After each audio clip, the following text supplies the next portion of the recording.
Have you ever noticed that ghosting hurts more than the moments you were actually rejected? It's strange, isn't it? How silence can feel louder than words. How someone disappearing can hit you harder than someone telling you the truth. Ghosting hurts in a way your mind doesn't expect. It feels personal, even when you tell yourself it isn't. It feels sharp, even when nothing dramatic happened. And it stays with you longer than you want, because your mind tries to understand something that has no real explanation. You see, your brain hates unfinished stories. It doesn't like loose ends. It doesn't like confusion. It wants a reason, a cause, a clear ending. But ghosting gives you nothing. Just space, just silence, just a sudden hole where a connection used to be. And your mind reacts to that silence like a threat. It keeps replaying the last message, the last conversation, the last moment when everything felt normal. It keeps asking the same question over and over again. Did I do something wrong? That question becomes a loop you can't break, because you don't have answers. Ghosting removes answers. It removes clarity. It leaves you alone in a story you thought you were writing with someone else. And here's where the real pain starts. Your mind tries to keep the connection alive, even when the person has already left. It tries to protect you from the shock by convincing you maybe they're busy, maybe they forgot, maybe something happened.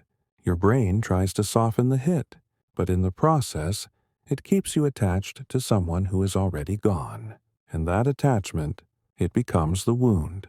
Ghosting feels like emotional whiplash. One moment you're talking to someone, laughing, sharing, feeling wanted, and the next second they disappear like they were never real. That sudden drop creates panic in your nervous system. It's not just sadness. It's not just disappointment. It's a shock to your emotional wiring. Your brain was expecting connection.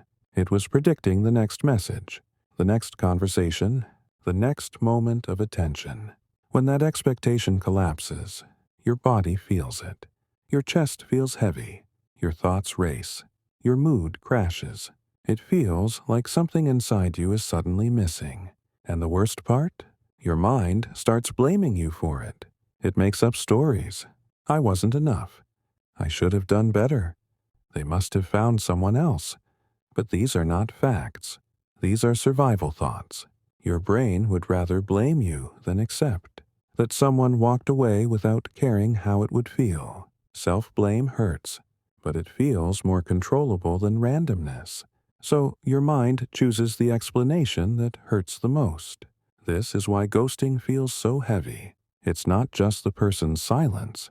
It's the story your mind creates around their silence. It's the confusion, the rejection, the sudden emptiness, the unanswered questions. There is something else you need to understand about distance. It doesn't just appear randomly. It usually surfaces at the exact moment when a relationship reaches a turning point. That fragile space where things could grow into something real, or fall apart completely. When people reach that edge, they often slow down. They pull back, not because they want to leave, but because they're terrified of making the wrong move. Some people act distant when their feelings become too real for them to hide. They don't want you to see how deeply you've affected them. They don't want to look vulnerable, so they pretend they're fine, they pretend they're busy, they pretend nothing has changed, while every part of them is quietly hoping you don't give up on them. They are fighting the intensity of their own emotions, not you. And sometimes, distance is the mind's way of testing the heart. It's a quiet moment of retreat where they're asking themselves difficult questions. Can I trust this person? Can I let them see the parts of me I've never shown anyone? Can I open up without losing myself? Can I stay without being hurt again? They don't tell you they're asking these questions. They just disappear into silence because they're scared of what the answers might be. There are also people who step back because they sense expectations forming.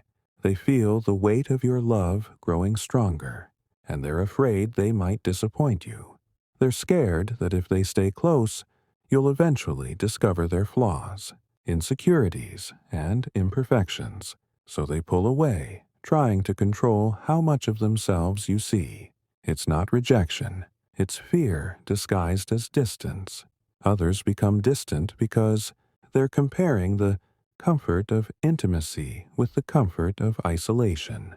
Love asks for openness, vulnerability, honesty, presence. But the past has taught them that distance feels safer. So they slip back into old habits, not because they want to lose you, but because retreating is what they've always done when emotions become too overwhelming. But here is the hidden truth. Distance is often a silent request, a request for patience, a request for reassurance, a request for space to breathe without feeling abandoned, a request for understanding that their retreat is not an ending, but an internal reset. And if you pay attention, you'll notice something. People who are done with you don't act distant. They act indifferent. Distance is still a form of connection. It's the sign of someone who is still emotionally entangled with you, someone who feels too much, someone who's trying to process what you mean to them. The person you love may seem far away right now, but that doesn't mean they're gone. Sometimes love steps back to understand itself. Sometimes the heart needs silence to hear what it truly wants, and the distance you feel today might be the very thing that brings them closer tomorrow.